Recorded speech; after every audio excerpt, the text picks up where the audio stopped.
Bismillah, Assalamualaikum warahmatullahi wabarakatuh.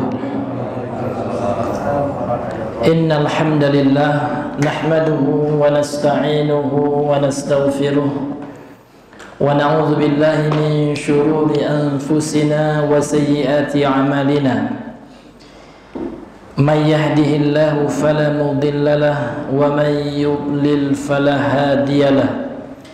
أشهد أن لا إله إلا الله وحده لا شريك له وأشهد أن محمدا عبده ورسوله اللهم صل وسلم وبارك وزد وأنعم على رسولنا محمد صلوات الله وسلامه عليه وعلى من سار على نهجه وتمسك بسنته إلى يوم الدين. قال الله تعالى في محكم التنزيل يا أيها الناس اتقوا ربكم الذي خلقكم من نفس واحدة وخلق منها زوجها وبث منهما رجالا كثيرا ونساء واتقوا الله الذي تساءلون به والأرحام إن الله كان عليكم رقيبا. يا أيها الذين آمنوا اتقوا الله حق تقاته ولا تموتن إلا وأنتم مسلمون. يا أيها الذين آمنوا اتقوا الله وقولوا قولا سديدا يصلح لكم أعمالكم ويغفر لكم ذنوبكم ومن يطع الله ورسوله فقد فاز فوزا عظيما. أما بعد فإن أصدق الحديث كتاب الله وخير الهدي هدي محمد صلى الله عليه وسلم وشر الأمور محدثاتها وكل محدثة بدعة وكل بدعة ضلالة وكل ضلالة في النار. نسأل الله السلامة والعافية. معاشر المسلمين وكذلك معاشر المسلمات rahimani wa rahimakumullah. Kembali kita bersyukur kepada Allah Subhanahu wa taala karena pada malam hari ini Allah Subhanahu wa taala telah mengumpulkan kita kembali di dalam rumah Allah ini dalam rangka untuk mendekatkan diri kita kepada Allah, beribadah kepada Allah Subhanahu wa taala. Karena min a'zamil ibadah, di antara ibadah yang besar di sisi Allah Subhanahu wa taala adalah ibadah talabul ilm, menuntut ilmu agama. Sehingga Al-Imam Ahmad rahimahullahu taala, Al-Imam Ahmad bin Hanbal, imamu ahli sunnati wal jamaah, beliau pernah mengatakan talabul ilmi la ya'diluhu syai'un in sahat niyatuhu. Dalam riwayat yang lain, talaba ilmal hadis la ya'diluhu syai' in sahat niyatuhu. Beliau mengatakan menuntut ilmu itu tidak ada yang menandingi pahalanya. Jadi pahala menuntut ilmu itu besar, tidak ada yang menandinginya, kata beliau. Dengan syarat in sahat niyatuhu, apabila niatnya itu sahih, apabila niatnya ikhlas karena Allah Azza wa Jalla. Secara khusus beliau juga menyebutkan tentang mempelajari hadis. Mempelajari ilmu hadis itu sangat besar pahalanya, tidak ada yang menyamainya jikalau seandainya niatnya ikhlas karena Allah Subhanahu wa taala. Masyarul muslimin yang dirahmati oleh Allah Subhanahu wa taala. Kemudian salawat dan salam kepada Nabi besar Muhammad sallallahu alaihi wasallam. Allahumma shalli ala Muhammad wa ala ali Muhammad. Pada pertemuan yang lalu kita masih pada bab firman Allah Subhanahu wa taala surah Saba ayat berapa Bang Ijal? Ayat 23 tentang keagungan firman Allah Subhanahu wa taala dan tentang pengagungan ahlus sama, penghuni langit, yaitu para malaikat, terhadap firman Allah Subhanahu wa taala. Jadi pembahasan kita tentang ya bab itu, surah Saba 23. Kemudian penulis rahimahullah Syekh Muhammad At-Tamimi atau Syekh Muhammad bin Abdul Wahab An-Najdi At-Tamimi rahimahullahu taala, beliau membawakan hadis yang selanjutnya. Kemarin hadis dari Abu Hurairah ya. Sekarang hadis dari sahabat An-Nawas bin Sam'an atau Sim'an. Boleh dibaca kasrah sinnya dan boleh pula dibaca fathah. Qala al-musannif rahimahullah wa anin Nawas bin Sim'an radhiyallahu an.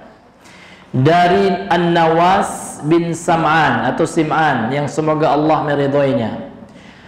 Qala, dia telah berkata, qala Rasulullah sallallahu alaihi wasallam, telah bersabda Rasul sallallahu alaihi wasallam, iza arada Allah taala, apabila Allah menghendaki, apabila Allah taala menghendaki, an yuhiya bil amri, mewahyukan perintahnya atau mewahyukan perintah, takallama bil wahyi, maka Allah azza wa jalla berbicara dengan wahyu.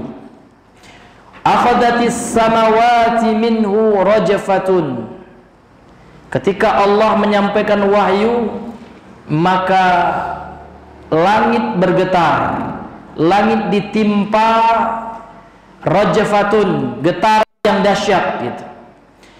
Atau Rasulullah bersabda ra'datun syadidatun, apabila Allah menyampaikan wahyu maka langit berdentum. Dia ra'datun bisa diartikan berdentum, berbunyi dengan keras gitu. Syadidatun dengan keras ya, dengan dahsyat ya.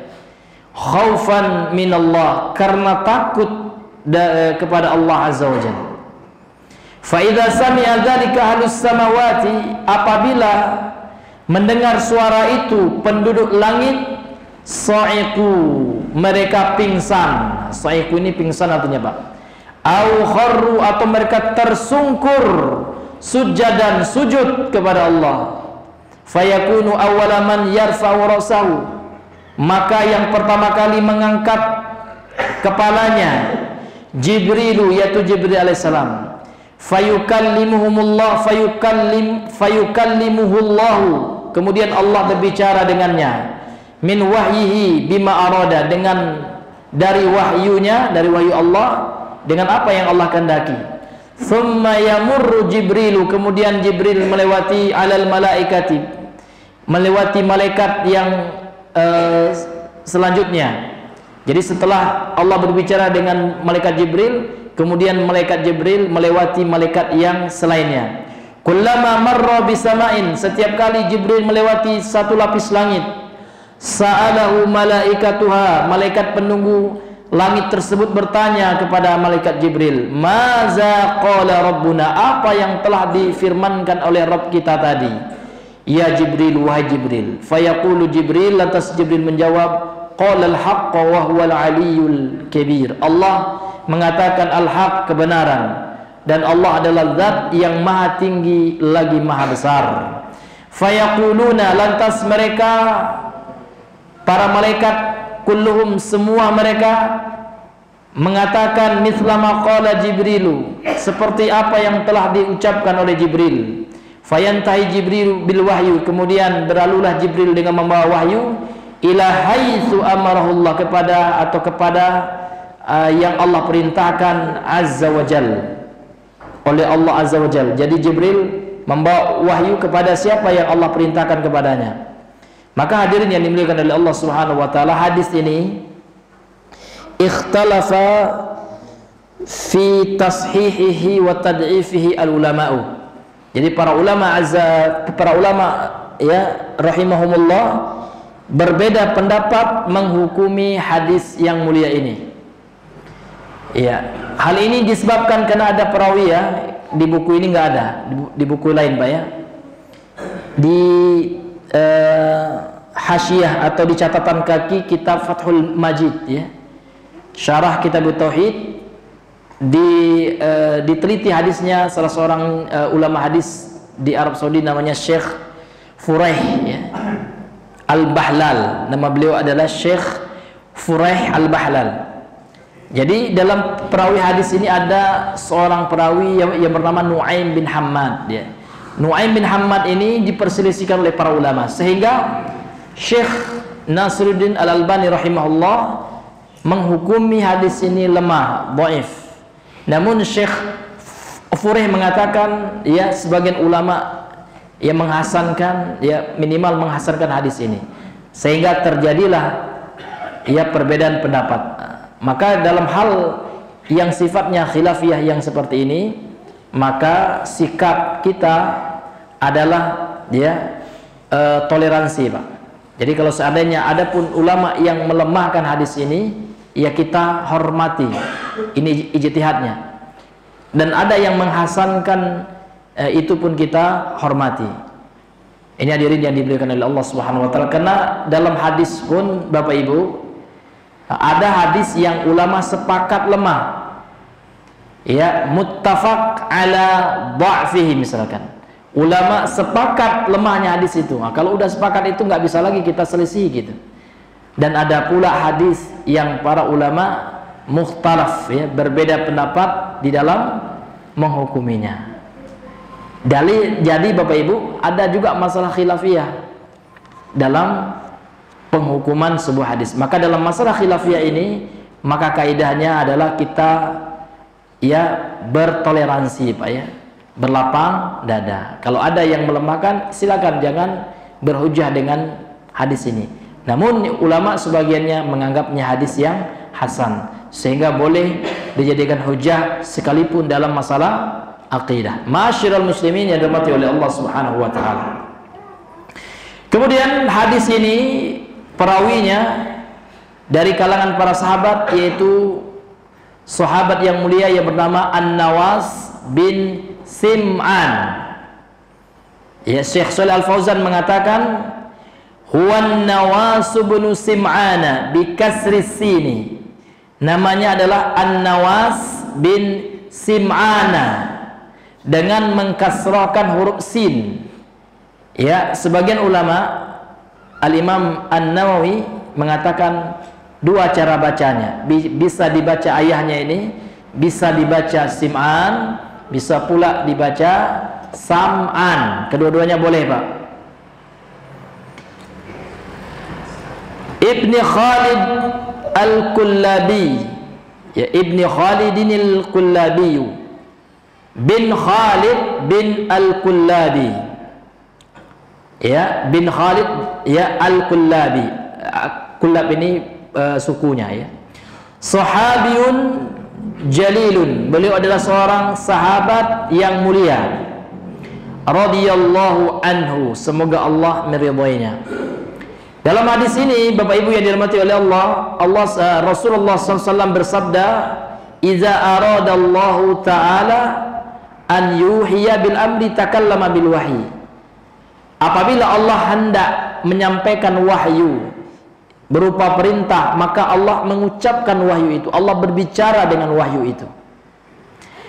Al-wahyu, wahyu itu adalah ay kalam Allah al-munazzala ala nabiyyin min anbiya'ihi. Ini pengertian wahyu, Bapak Ibu. Jadi wahyu itu apa, Pak? Wahyu adalah kalamullah. Wahyu itu adalah perkataan Allah. Al-munazzal, yang diturunkan atas siapa? Ala nabiyin, atas seorang nabi, min anbiya'ihi, dari nabi-nabi Allah. Jadi wahyu itu adalah perkataan Allah yang Allah turunkan kepada para nabinya, gitu. Jadi wahyu itu bukan perkataan nabi itu, atau wahyu itu bukan perkataan malaikat Jibril, dan bukan juga terjemahan. Karena ada sebagian manusia, kalangan kaum muslimin, yang mengatakan Al-Quran yang ada pada kita sekarang ini itu bukan wahyu Allah, melainkan itu bukan wahyu yang seperti di Lauhul Mahfuz katanya, namun sudah diterjemahkan ke dalam bahasa Muhammad sallallahu alaihi wasallam. Jadi yang wahyu itu adalah yang belum terucapkan. Ini perkataan daripada sekte Asy'ariyah. Asy'ariyah. Nah, banyak orang nggak tahu Pak ya. Nah, makanya ada orang bangga-bangga dengan Asy'ariyah. Padahal Asy'ariyah itu Pak, sudah, ini bukan kata saya Pak. Ya, ini kata Imam Ibnu Qudamah. Ini adalah sekte yang dalam masalah itu ya, dalam masalah kalamullah. Karena memang Syekh bin Baz pernah ditanya, beliau insaf orangnya, adil ya. Ya, wahai Syekh, bagaimana menurut engkau Asy'ariyah dan Maturidiyah? Hum ahlu sunnah fima wafaqa fihi ahlu sunnah.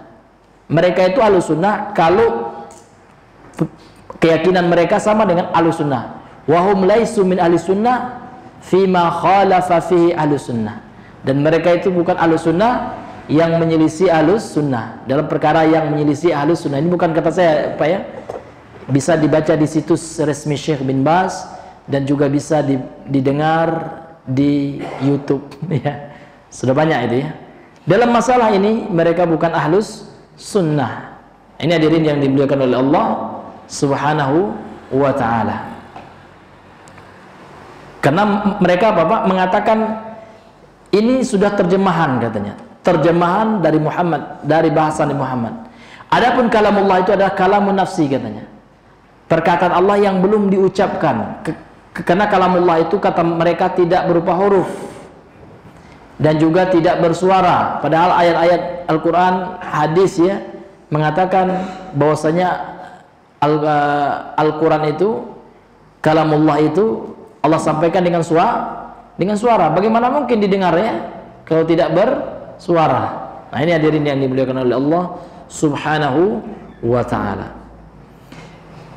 Baik, itu wahyu Pak. Jadi wahyu kita sudah paham ya. Wahyu itu adalah kalamullah. Al-Quran. Ini wahyu yang terakhir itu Al-Quran. Kemudian sebelumnya Injil. Ya, dan ayat suci sebelum Al-Quran itu semuanya wahyu Allah, dan betul Allah berbicara dengan itu, bukan terjemahan dari bahasa para nabi. Nah, ini hadirin yang dimuliakan oleh Allah Subhanahu wa ta'ala. Kemudian akhadhatis samawati, ketika Allah Azza wa Jal berbicara menyampaikan wahyu itu, akhadhat as-samawat, maka ya ai asabas samawat, maka langit itu ditimpa oleh apa? Oleh rajfatun, oleh goncangan. Jadi langit itu Pak, ketika Allah berbicara itu bergetar, bergoncang. Ini hadis yang mengatakannya.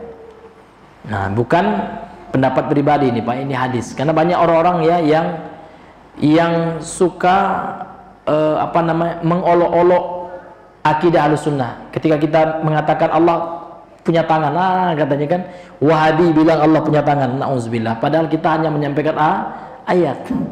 Allah yang mengatakan ya. Karena masalah akidah itu Pak, tidak boleh ada pendapat, opini, nggak boleh, harus berdasarkan data. Kenapa? Karena itu perkara gaib, karena kita belum pernah lihat Allah gitu ya. Tentu sumber informasinya melalui data yang valid. Maka tidak ada yang paling valid melebihi Al-Quran, melebihi hadis yang sahih. Itu data yang paling valid, argumentasi yang paling kuat tentang masalah akidah. Maka dalam permasalahan akidah, maka dalil yang pertama apa? Al-Quran dan Sunnah. Itu akal itu yang kedua Pak. Akal fungsinya mempelajari dan mencarikan argumentasi logis untuk membenarkan Al-Quran. Jangan dibalik. Jangan Al-Quran itu diadili oleh akal. Nah, kalau seandainya Al-Quran itu nggak masuk akal, ini kita takwil ya. Kita selewengkan maknanya, kita palingkan maknanya, kita cari takwil-takwilnya. Nah, ini menyelisihi ya manhaj Ahlus Sunnah wal Jamaah. Ini hadirin yang dimuliakan oleh Allah. Rajfatun bi raf'i fa'ilu akhadhat ya. Rajfatun itu ya dibaca marfu ya, tanda rafa'nya dhammah. Rajfatun, bukan rajfatan, bukan rajfatin. Sebagai apa? Sebagai fa'il dari fi'il akhadhat ya, pelaku dia. Ai rajfatun itu artinya ai irtajafat wattarabat, bergetar, ya, bergoncang. Irtajab artinya bergentar, ittarab artinya ittarabat, ya, bergoncang, ya, bergetar, bergoncang. Jadi ketika Allah Subhanahu wa taala menyampaikan wahyu, Pak, jadi langit itu bergoncang dahsyat, syadidah, ya, dahsyat. Kenapa? Penyebabnya khaufan. Nah, ini namanya kalau dalam ilmu bahasa Arab, khaufan itu ya maf'ul li ajlih namanya. Disebabkan karena takut. Li ajlih itu artinya disebabkan, gitu ya. Dikarenakan. Dikarenakan apa, Pak? Dikarenakan takut, khaufan, karena takut minallah, kepada Allah. Langit aja takut, Pak, namun manusia banyak yang nggak takut kepada Allah sekarang, Pak, ya. Iya, buktinya masih banyak yang tidak sholat. Itu membuktikan kurang takut kepada Allah, ya. Atau orang kafir itu memang nggak takut. Kalau orang Islam, Pak, kurang takutnya. Kalau rasa takutnya insya Allah ada, ya, Pak, ya. Tapi presentasinya beda-beda orang.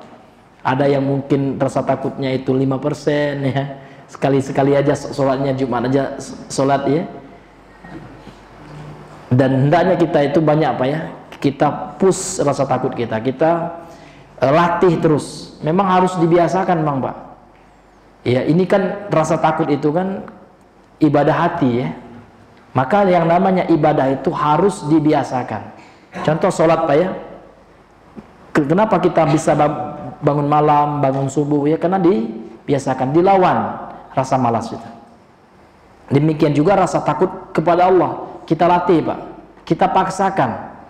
Gimana cara kita takut sama Allah, gitu, Pak, ya? Iya. Caranya itu adalah dengan banyak membaca ayat-ayat tentang azab, tentang siksa Allah Subhanahu wa taala, dan banyak mengingat kematian. Nah, itu. Orang itu nggak takut kepada Allah, Pak, karena terlalu nyaman dalam kehidupan dunia ini, merasa dunia sudah milik dia sendiri, gitu, ya. Ya, terlalu menikmati kehidupan dunia ini, ya. Terlalu cinta kepada dunia, gitu. Makanya ketika Rasul berbicara tentang hadis penyakit yang menimpa umat manusia, wahan, Pak, ya. Jadi di akhir zaman itu jumlah umat Islam itu, kata Rasulullah dalam hadis itu, ya kan, banyak. Itu kan hadis dari sahabat Sauban, gitu, ya. Banyak, gitu, ya.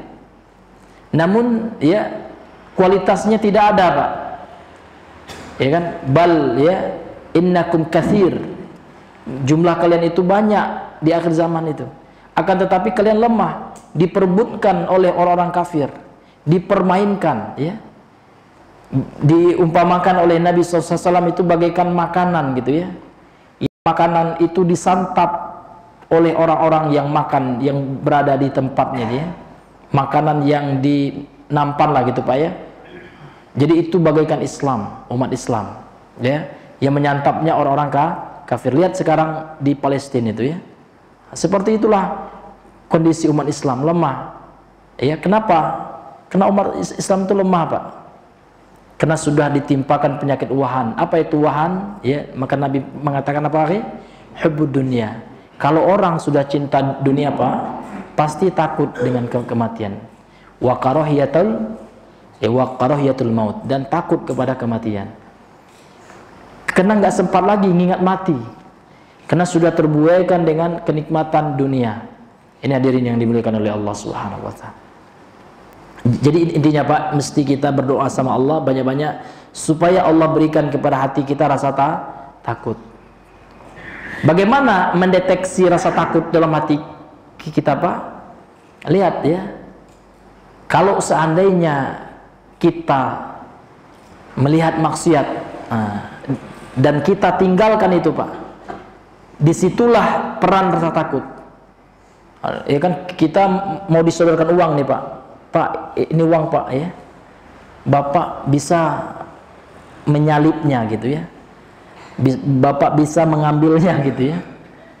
Tinggal buat aja anggaran yang nggak sesuai. Ini yang punya jabatan, gitu, Pak, ya. Tilap aja itu uang. Di situ perannya khauf minallah. Atau kita punya amanah, gitu, Pak, ya. kita megang uang orang ini, iya kan? Nah, kemudian disitulah diuji oleh Allah Subhanahu Wa Taala. Bagaimana kita menjaga amanah itu? Kalau seandainya uang itu kita makan saja, ya, kita nggak peduli dari mana sumbernya gitu ya, dan kita tidak ya memperdulikan ancaman-ancaman Allah Subhanahu Wa Taala, maka di situ nampak kurangnya rasa takut kepada Allah Subhanahu Wa Taala. Jadi untuk mengetahui rasa takut kepada Allah itu, Pak, yaitu dengan melihat bagaimana kondisi hati kita ketika dihadapi dengan apa, Pak? Dengan perbuatan maksiat. Ya. Contoh ya, ada seseorang wanita yang bukan mahram misalkan, Pak ya. Nah, dia ngajak kita bermaksiat gitu ya. Nah, di situ peran rasa takut. Maka manusia yang betul-betul takut kepada Allah itu, Pak, sudah diceritakan oleh Allah dalam Al-Qur'an. Nabi siapa, Pak? Nabi Yusuf diajak oleh seorang wanita cantik, nggak ada orang, Pak. Ya. Kemudian wanita yang berpangkat juga. Nah, namun Nabi Yusuf ya dengan keimanannya kepada Allah, rasa takutnya, maka Allah selamatkan Nabi Yusuf ya daripada maksiat itu. Maka hadirin yang dimuliakan oleh Allah Subhanahu Wa Taala, maka rasa takut ini, Pak, mesti kita usahakan dan kita biasakan. Ini hadirin yang dimuliakan oleh Allah Subhanahu Wa Taala. Dan ini adalah pemberian dari Allah Subhanahu Wa Taala. Jadi rasa takut ini adalah pemberian daripada Allah yang didapatkan dengan berdoa dan berusaha gitu. Kemudian hadirin yang dimuliakan oleh Allah Subhanahu Wa Taala,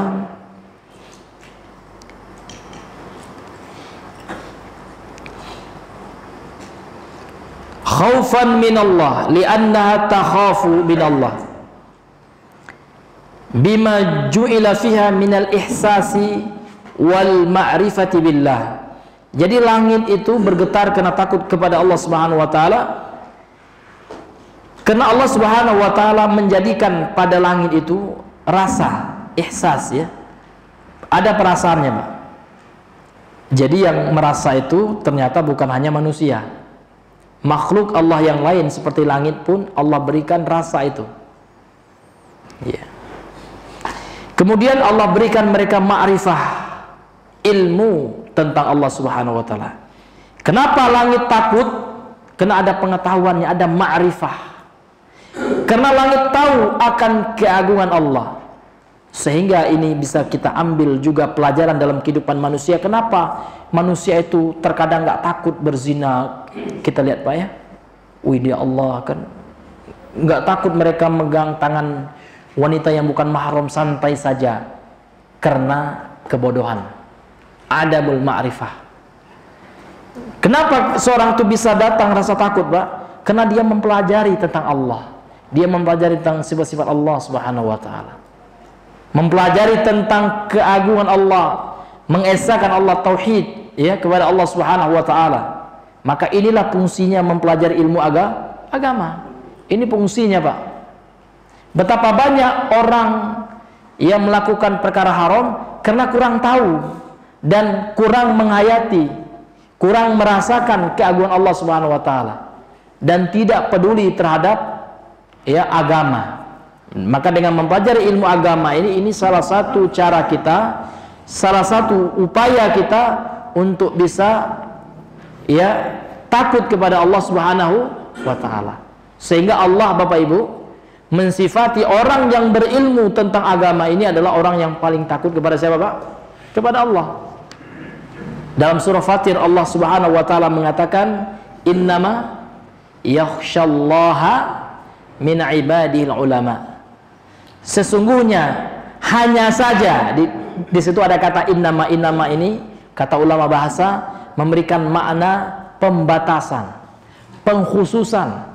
Khusus yang takut kepada Allah, yang sangat takut kepada Allah itu adalah para ulama. Ulama jamak dari alim. Alim adalah orang yang berilmu. Jadi tujuan kita mempelajari ilmu agama ini, Pak, untuk bisa meraih rasa takut kepada Allah. Sehingga para ulama salaf mengatakan, Imam Az-Zahabi dan lain-lain, mereka mengatakan al-ilmu khasyatullah, laisal ilmu bi kasratil hifz Ya, laisal ilmu bikasratir riwayah, innamal ilmu huwa khasyatullah. Ilmu itu bukan hanya banyak hafalannya, banyak menghafal riwayat Al-Quran, hadis gitu ya. Tidak itu saja. Namun inti daripada ilmu itu apa? Rasa takut kepada Allah Subhanahu wa taala. Jadi langit itu berilmu, Pak. Kenapa? Karena dia takut kepada Allah. Jadi tanda orang yang berilmu adalah ketika tebal rasa takutnya kepada Allah Subhanahu wa taala. Sehingga diceritakan dalam kisah yang sahih, Pak ya. Suatu ketika Umar bin Khattab radhiyallahu anhu berjalan, karena kebiasaan beliau seperti itu. Di malam hari beliau mendatangi rumah rakyatnya. Ketika itu beliau menjadi Amirul Mukminin. Ketika jalan, Pak, ya, beliau mendengar pembicaraan antara seorang ibu dan anaknya. Dan ibu ini profesinya penjual susu. Wahai anakku, ya, campurkan saja susu itu dengan air, katanya. Supaya apa? Supaya volumenya jauh lebih banyak. Untungnya pun gede, Pak ya. Maka sang anak mengatakan, ya, sesungguhnya Umar melarang kita, pemimpin kita melarang kecurangan seperti itu. Maka ibunya menjawab, Pak, Umar dah kati, katanya. Tidak ada Umar dah, cuman kita berdua. Memang betul, Bu, Umar tidak ada, tapi Robnya Umar selalu melihat kita. Umar memang nggak melihat kita, Bu, tapi yakinlah bahwasanya Robnya Umar, Allah Azza wa Jalla, penciptanya Umar, memantau kita.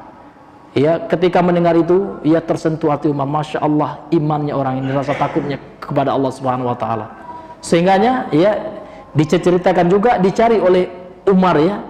Kemudian dinikahkanlah dengan anaknya, dengan, kalau nggak salah, Abdullah bin Umar. Maka dari keturunan itu lahirlah seorang khalifah yang bijaksana, seorang pemimpin yang mulia. Siapa? Umar bin Abdul Aziz, ya. Berasal dari nasab yang mulia, dari orang-orang yang takut kepada Allah Subhanahu wa taala. Jadi untuk menghadapi krisis akhlak koruptor yang merajalela itu, Pak, bukannya sistem, ya. Sistem itu ya betul, ya, undang-undang tentang hukumnya. Namun juga adalah rasa takut kepada Allah.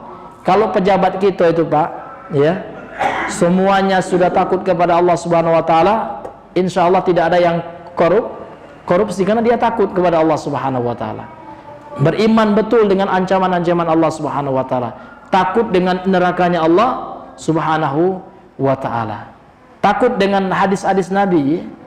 Setiap jasad yang tumbuh dengan harta yang haram, ya, kullu lahmin nabatas min haram, kata Nabi, fannaru aula biha.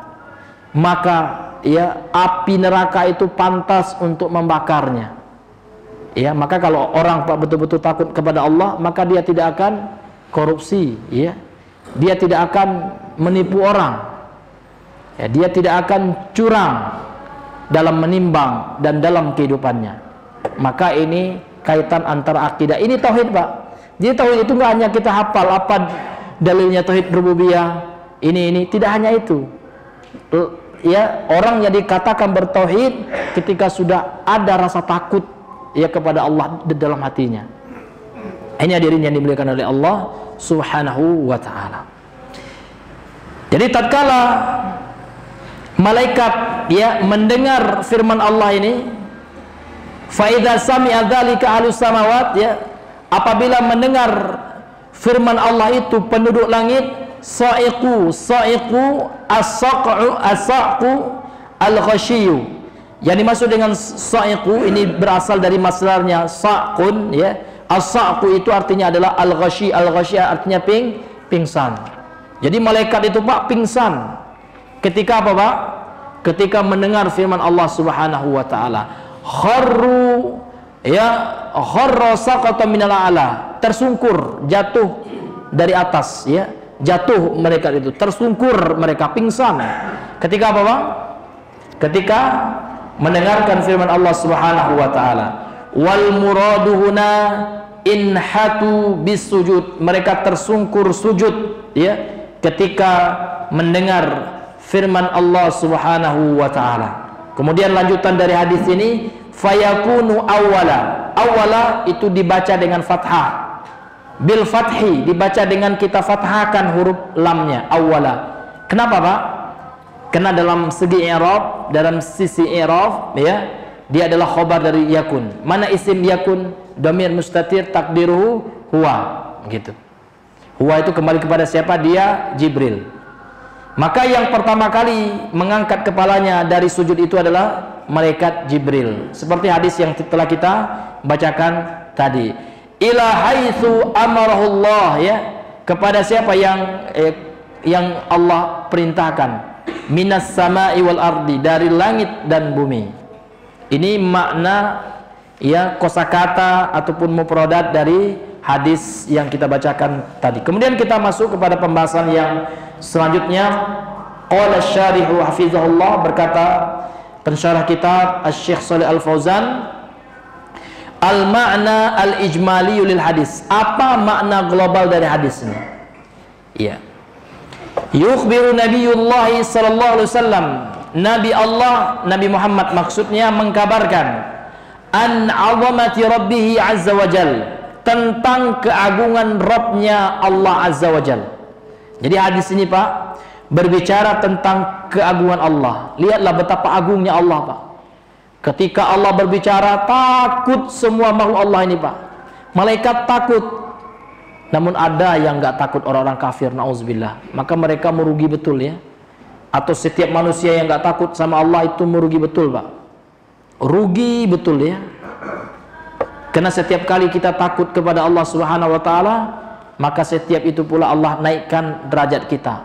Setiap kali seseorang itu menangis karena takut kepada Allah, maka setiap kali pula nanti air matanya itu akan menjadi sebab diselamatkan dia dari siksanya Allah Subhanahu wa taala. Jadi hukumnya takut kepada Allah itu apa Pak? Wajib, bukan sunnah Pak. Secara fikih hukum kita takut kepada Allah itu wajib.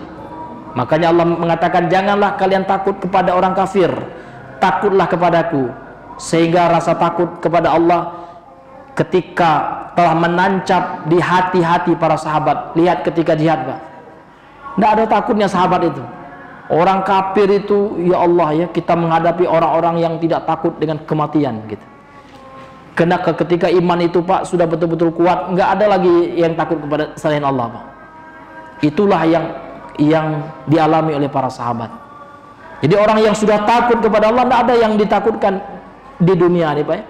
Jangankan takut ya, dikeluarin resign kerja Pak ya, para sahabat dengan pedang ya, mati pun mereka nggak takut. Namun hari ini Pak, rasa takut itu yang kurang pada kaum muslimin ya. Iya, takut nanti makan apa Pak kalau keluar dari bank riba itu. Oh ya Allah. Kalau hidup di masa Nabi, ini termasuk yang nggak mau jihad itu orang itu ya. Iya kan, sahabat aja disuruh jihad Pak, berperang, nyawa taruhannya, mereka nggak takut. Ya, kita disuruh hijrah saja dari yang haram, takut. Itu takut. Nauzubillahi min zalik. Ini hadirin yang dimuliakan oleh Allah Subhanahu wa taala. Maka kita mesti Pak banyak-banyak berdoa kepada Allah, berikan kita rasa takut kepada Allah. Karena itulah inti daripada ilmu. Ilmu agama orang itu dikatakan tinggi ketika diaplikasikan dengan rasa takut kepada Allah Subhanahu wa taala. Jadi dalam hadis ini Rasulullah mengkabarkan tentang keagungan Allah Azza wa Jalla. Bi annahu subhanahu idza takallama bima syaa min wahyihi. Apabila Allah, sesungguhnya Allah Subhanahu wa taala apabila berbicara dengan apa yang Allah kehendaki dengan wahyunya. Jadi tatkala Allah berbicara, Allah berfirman gitu ya, fa innahu, maka wahyunya Allah itu, firmannya Allah itu, yusibus samawati irtijafun, menyebabkan ya tertimpa langit itu ketika mendengarkan firman Allah, langit itu tertimpa goncangan, wa harakatun syadidatun, dan bergerak keras gitu ya, tergoncang lah ya, bergetar lah gitu, dengan getaran yang dahsyat, min khaufillahi azza wajal, karena rasa takut kepada Allah azza wajal. Nah, kenapa langit itu bisa takut kepada Allah? Ini sebabnya ya, lima arifatiha, karena lam di sini lam sababiyah, lam ta'lil ya, memberikan makna sebab.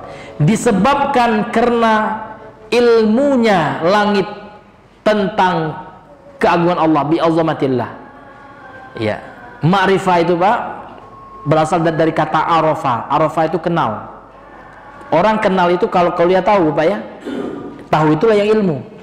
Ya, karena langit itu mengenal, mengetahui, mengilmui tentang keagungan Allah Subhanahu wa taala. Fa idza sami'atil malaikatu kalam Allah azza wajal, dan apabila para malaikat mendengar firman Allah azza wajal, mendengar kalamullah azza wajal, ghusyiya alaihim, pingsan ya mereka mendengarkan firman Allah itu. Karena mereka juga takut Pak ya, karena sangat agung zat yang berbicara. Wanhattu bisujud, dan mereka ya tersungkur sujud kepada Allah Subhanahu wa taala, ta'ziman lillahi wa khaufan minhu, dalam rangka mengagungkan Allah Subhanahu wa taala dan karena takut dari Allah Subhanahu wa taala. Dan rasa takut ini Pak sangat sedikit sekali pada diri pemuda. Makanya Allah itu sangat takjub sekali, disebutkan dalam hadis sahih. Ini juga hadis diriwayatkan dalam kitab yang kita baca subuh nanti Pak ya, ketika menjelaskan tentang sifat takjub bagi Allah. Jadi Nabi SAW mengatakan, ya innallaha la yu'jibu bisyabin laisat lahu sabwatun. Sesungguhnya Allah itu takjub, senang gitu terhadap pemuda yang tidak ada sobwah. Sobwah ini ulama mengatakan ya kecondongan hati, al-mail ilal ma'siyah, kecondongan, kecenderungan menuruti nafsunya untuk melakukan kemaksiatan. Jadi kalau ada pemuda, yang mana pemuda ini Pak kan nafsunya lagi tinggi-tingginya ya, belum stabil ya, masih labil. Jadi kalau ada pemuda yang betul-betul takut kepada Allah gitu ya, maka Allah itu senang dan takjub dengan pemuda yang seperti itu. Dan itu jarang Pak, jarang sekali. Kenapa? Karena fakta berbicara seperti itu. Dahulu kemarin Pak kami ikut standarisasi MUI ya, ada seorang doktor gitu, ikut juga, ustazah dia gitu ya, anggota standarisasi MUI. Dia dalam disertasi doktoralnya kalau nggak salah seperti itu, dia meriset, mensurvei anak-anak remaja dari kalangan SMP, SMA tentang masalah seksual. Apakah dia pernah mesum atau tidak, atau berzina atau belum, gitu ya. Nauzubillah Pak. Ternyata risetnya mencengangkan dan memprihatinkan, menyedihkan, mengagetkan kita. Ternyata katanya menurut penelitiannya ini di Jakarta ya, seluruh SMP SMA itu di researchnya gitu ya, di surveinya, anak-anaknya dikasih wawancara atau apa gitu ya, angket atau apalah ya. Menurut penelitiannya, research ibu ini ya, 97% remaja kita telah melakukan perzinaan. Nauzubillah min zalik. SMP SMA itu minimal dengan pacarnya, minimal zina kecil, berciuman, berpegangan, mesum lah gitu. 97% Pak. Artinya 3% yang nggak mau seperti itu, dan yang ya tidak melakukan hal zina yang seperti itu. Nauzubillahi min zalik.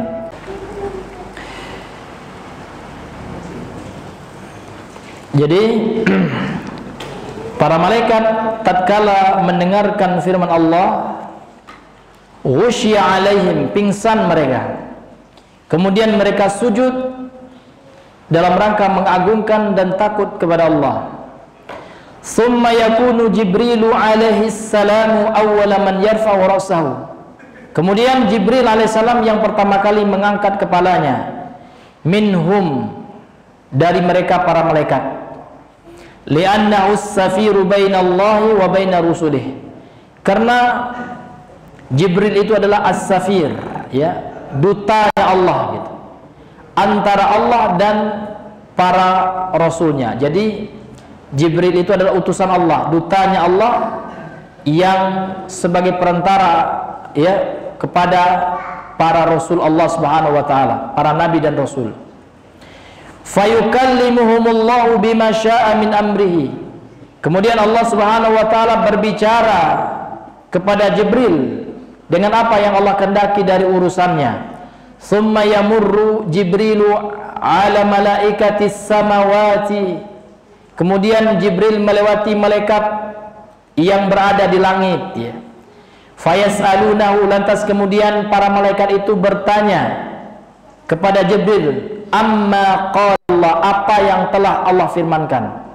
Kenapa malaikat itu enggak dengar, ya? Karena mereka pingsan tadi, Pak. Ketika mendengarkan firman Allah pingsan gitu. Namun yang dengar ya yang tahu Jibril. Fayujibuhum biqaulihi, lantas Jibril menjawab pertanyaan mereka dengan ucapannya, qalal haqq, Allah berbicara dengan kebenaran. Yang Allah firmankan itu adalah al-haq, ya, kebenaran. Wa huwal aliyyul kabir, Allah adalah zat yang maha tinggi dan maha besar. Fayaquluna mithla ma qala, lantas kemudian mereka para malaikat itu ya mengatakan seperti apa yang telah dikatakan oleh Jibril.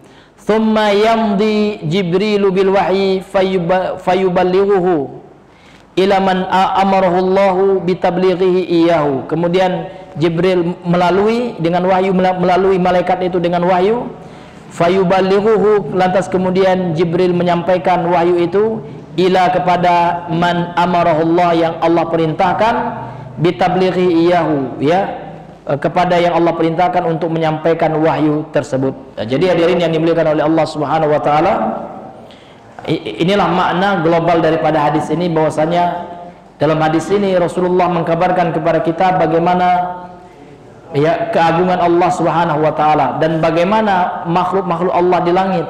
Bahkan langit itu sendiri, Pak, ya, langit itu sendiri takut kepada Allah. Kemudian para malaikat semuanya takut kepada Allah, bergetar mereka, Pak. Jadi malaikat itu ketika mendengarkan Allah bergetar.